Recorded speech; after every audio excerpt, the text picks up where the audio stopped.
శ్రీకాకుళం జిల్లా నర్సనపేటలో స్వచ్ఛాంధ్ర స్వర్ణాంధ్ర కార్యక్రమంలో సీఎం చంద్రబాబు మాట్లాడుతున్నారు. రైతు ద్వారా చూద్దాం. కొనేవాళ్ళు లేకుండా పోయే పరిస్థితి, రేట్లు తగ్గిపోయే పరిస్థితి, ఈ విధంగా మొత్తం సమస్యలు వచ్చాయి. ఇలాంటి సమస్యలు వచ్చినప్పుడు ప్రధానమంత్రి గారు ఒక పిలుపిచ్చారు. ఆ పిలుపును మనందరం పాటించాల్సిన అవసరం ఉంది. ఈ ప్రభావం మనపైన కూడా ఉంటుంది. ఉన్నప్పుడు సమర్థవంతంగా నిలదొక్కోవాలి. అందుకే ఈరోజు మీరు చూస్తే ప్రభుత్వం కూడా వర్క్ ఫ్రమ్ హోమ్, వీలైనంత వరకు పెట్రోల్ డీజిల్ తగ్గించడానికి ఇంటి దగ్గర నుంచే పనిచేసే అలవాటు, ఆన్లైన్లో పనిచేసే అలవాటు పెట్టుకోవాలి. బంగారు కొనడం తగ్గించడం అందరికీ అలవాటు ఉంది. సెక్యూరిటీ కింద కొంటా ఉంటాం. కానీ మన దగ్గర డబ్బులు లేనప్పుడు ఆ పెట్టుబడి వేరే దానిపైన పెట్టుకోవడం అవసరం. కొనుగోలు తగ్గించాల్సిన అవసరం ఉంది. వీలైనంత వరకు 10 మంది వస్తే 10 కార్లు వేసుకొని వస్తాం. ఒక కారులో రావచ్చు, లేకుంటే ఒక వాహనంలో ఒక బస్సులో రావచ్చు. దీన్ని అలవాటు చేసుకోవాలి. పబ్లిక్ ట్రాన్స్పోర్ట్లోనే తిరగాలి కొన్ని రోజులు. వంట నూనె వాడకం తగ్గించాలి. పామాయిల్ ఇష్ట ప్రకారం తింటున్నాం. దీనివల్ల ఆరోగ్యానికి కూడా హానికరం. రెండోది మన ఇంపోర్ట్స్ కూడా ప్రమాదం. దీన్ని కూడా ఆలోచించాలి.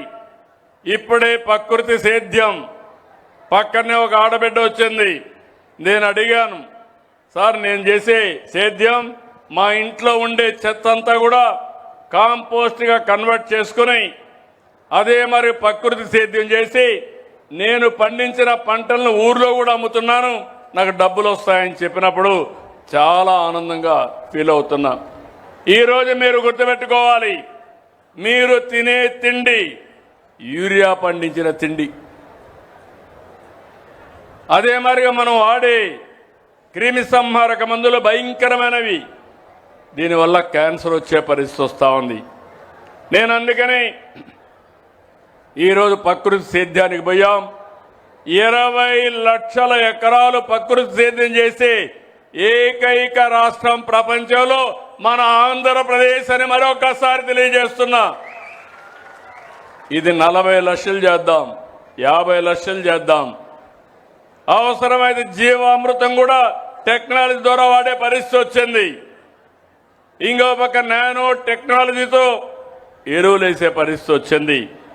దీన్ని ప్రోత్సహించాలి. రెండోది స్వదేశీని ప్రోత్సహించడం. నేను ఈ రోజు నుంచి మిమ్మల్ని అందరినీ కోరుతున్నా, మేడ్ ఇన్ ఆంధ్రప్రదేశ్ బ్రాండే వాడండి. భారతదేశం వాడాలి, ఆంధ్రప్రదేశ్ బ్రాండ్లు వాడాలి. అందరం కూడా తయారు చేయాల్సిన అవసరం ఉంది.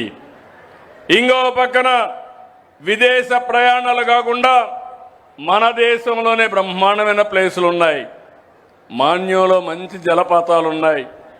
Araku better then Kashmir. అదే మరి ఇంకో పక్క పోతే పోలవరం ఆ ప్రాజెక్టు దగ్గర మీరు చూసిన పాపి కొండలకు వెళ్తే బ్రహ్మాండమైన ప్లేసెస్ ఉన్నాయి.